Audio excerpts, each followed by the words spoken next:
For today's video, tuturuan ko kayo kung paano mag-manifest because today is January 11, 111, angel number, meaning new opportunity and new beginning daw. And this is the perfect day to manifest everything you want in life. Ayan, binuksan ko yung ilaw. Syempre, hindi lang tayo puro paganda dito. Dapat nag-share tayo ng knowledge natin. Yung pagmamanifest, hindi lang yan basta sinabi mo lang or gusto mo lang. You need to claim it, you need to feel it, and you need to work for it. If you want to be rich, you want car, you want money, you want to be a high-class woman, you want to be expensive, you want to be a classy, you need to act and you need to feel the same feeling kapag nakuha mo na siya. So you will easily attract what you want in life. And dapat alam mo yung gusto mo, nakafocus ka dun at hindi umaalis yun sa isip mo. And also think positive, magtiwala ka sa sarili mo, maniwala ka sa sarili mo na makakaya mo yun, na makukuha mo yun at mangyayari talaga yun. I-share ko sa inyo kung paano ako nagmamanifest. And these are actually the affirmation that I use every day. I am a money magnet. I am a magnet of prosperity and abundance. I am the luckiest girl. I always get what I want. I am a millionaire. I am healthier. I am prettier. I am wealthier. I receive money like I breathe oxygen. Money comes to me easily.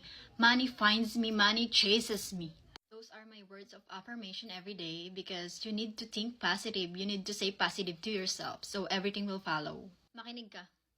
Once you accept that your imagination is the only true reality, it will happen.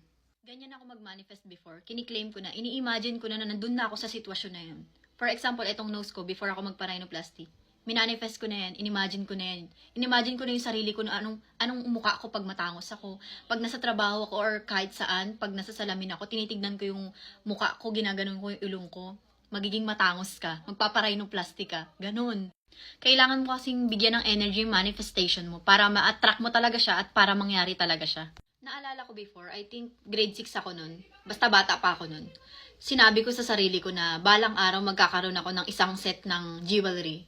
It's either silver or gold. Basta magkakaroon ako. Kasi wala ako nun eh. Wala akong kwintas, wala akong hikaw, wala akong singsing, wala akong bracelet. Eh, nagdadalaga na ako nun. Kasi naniniwala ako na napaka-powerful ng bunganga natin, ng dila natin. Lahat ng sinasabi natin, magkakatotoo. Ganun, nang hindi mo lang namamalayan. Kaya, sabi nga nila, mag-iingat tayo sa mga sinasabi natin, di ba? Ayan, sorry ang ingay, pero naintindihan nyo naman, di ba? Kaya naalala nyo, sinasabi ng matatanda, nung bata tayo, wag kang magsasalita ng tapos. Depende na lang kung maganda yan. For example, yayaman ako paglaki ko. Magkakaroon ako ng bahay, magkakaroon ako ng sasakyan. Ayan. Hindi mo alam na ma-manifest mo yan. Hindi mo alam nangyayari siya nang hindi mo namamalayan. And naalala ko yung pag-uwi ko ng Pilipinas. Yung pagpunta ko ng Boracay, pagpunta ko ng Palawan, pagpunta ko ng Singapore, and yung kasal, lahat yan minanifest ko eh. Lahat yan inimagine ko.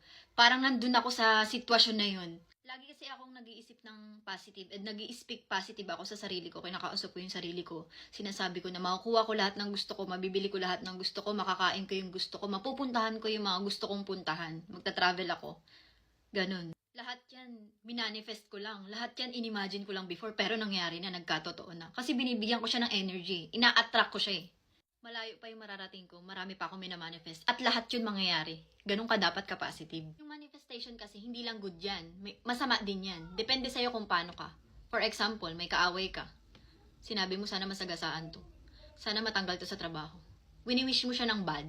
Hindi mo alam, minamanifest mo yun eh. May tendency na mangyari yun. So, babalik yun sa'yo. Karma yun. Kaya mag-ingat tayo sa mga sinasabi natin. Sa mga iniisip natin. Think positive, speak positive. Para babalik yun sa'yo. Kasi lahat ng minamanifest natin babalik sa atin. It's either bad or good. Kaya mag-manifest ka na lang na magaganda na gusto mong mangyari sa future mo. Stay away from negative energy. Mag-ingat ka sa mga fina-follow mo, sa mga nakakasama mo, sa mga nababasa mo, sa mga pinapanood mo. Kasi malaking impact yan sa buhay mo. First time ko lang ginawa to. And ang dami ko pang gustong i-share sa inyo. So let me know kung may natutunan kayo.